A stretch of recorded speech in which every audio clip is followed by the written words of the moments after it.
Thanks for staying with us. There are, of course, some ongoing concerns about the activists who are working on the ground, for example, in some of the cases, who are protecting some of the communities. You think about Abahlali baseMjondolo, for example, and that Amnesty International is now calling for, their safety to be ensured amidst some of the threats, that are coming against some of the leaders there. But this is not the only group of activists that faces some of these challenges. You think, for example, about the Madiba Crisis Committee. We've had this conversation here on the show about some of the activists who say that they do fear for their lives. So how then do we ensure the safety of activists? Let's speak to Genevieve Quintal, the communications officer at Amnesty International South Africa. Genevieve, this is a huge one, and especially one that is ongoing. And I wonder, when we think of some of what is happening around the activists and all of that, how much would you say that this particular situation, looking at what has happened over the years,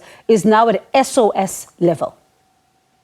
Good evening, Bongiwe, and good evening to your viewers, and thank you for having me.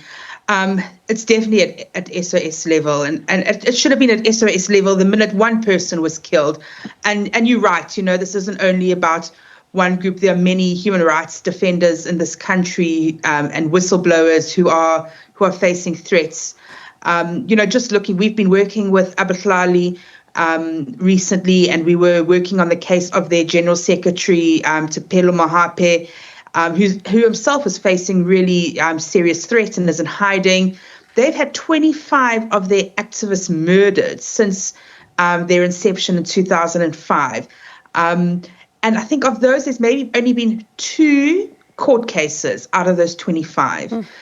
And, this is one organization we're talking about. You've spoken about the Madiba group. We worked with Fikile Nshangase's family as well. She was murdered 2 years ago. There's still no justice for her. No one's been arrested for her murder. She was gunned down in her house, and she was an environmental human rights activist standing up for her community as well.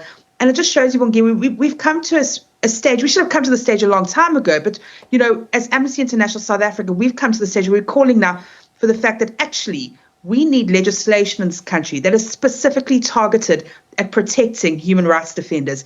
And the human rights defenders, anyone who is standing up for what is right in their community. It can be journalists, it can be activists, whistleblowers. There's a large group of people that fall under human rights defenders. But we need proper legislation that's going to protect these people. And I think the Abahlali case is a perfect one. Like I said, 25 people murdered.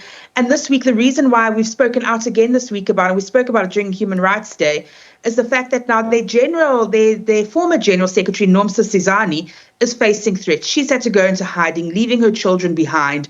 And this can't continue, Bongiwe.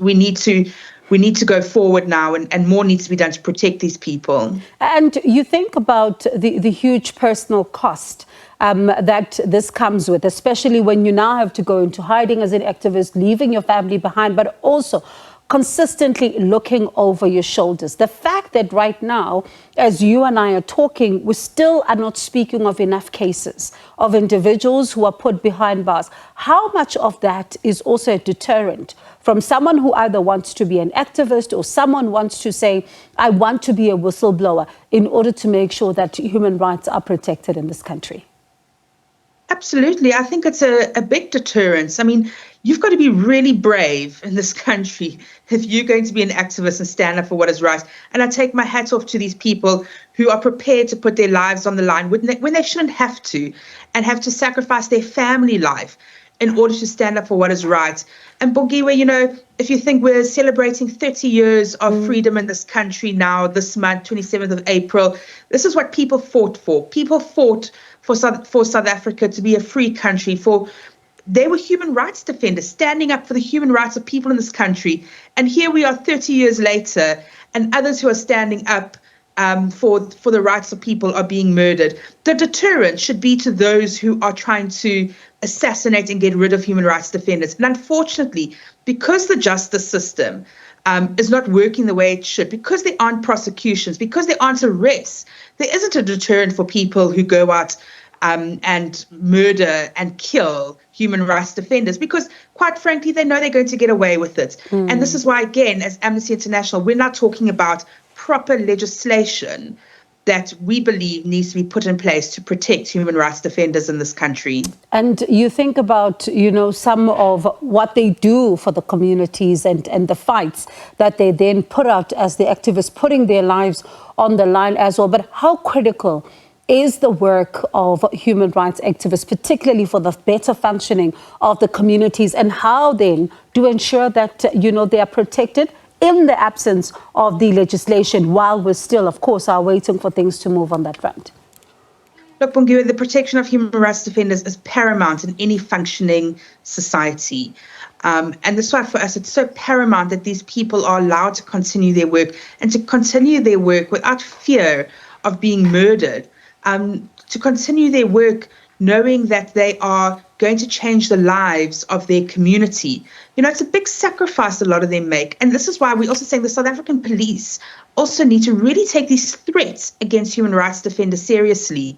With Abahlali, we've seen very little of that happening. We did, a few weeks ago, the Human Rights Commission announced that the KZN police were setting up a task team that would deal, finally, after how many years, with the murders of Abahlali members. But a lot of these activists have also lost faith in the police and in the justice system. And that's something else that needs to be combated. A lot of people say, but why aren't they reporting the cases? And sometimes you get that from police. But there's very little trust in our justice system at the moment. And that also needs to be combated right now. And having spoken to, some of the activists themselves, they tell you that while they go and report the cases, they don't see much movement. So it's better to go into hiding than to go and report the cases, because they don't think that there's enough capacity to try and deal with these issues. But we've just scratched the surface with this conversation, Genevieve. And thank you so much for your time this evening. I mean, there's a lot to consider here, especially when you think about how critical this work is for some of the communities. That was Genevieve Quintal, spokesperson for Amnesty International.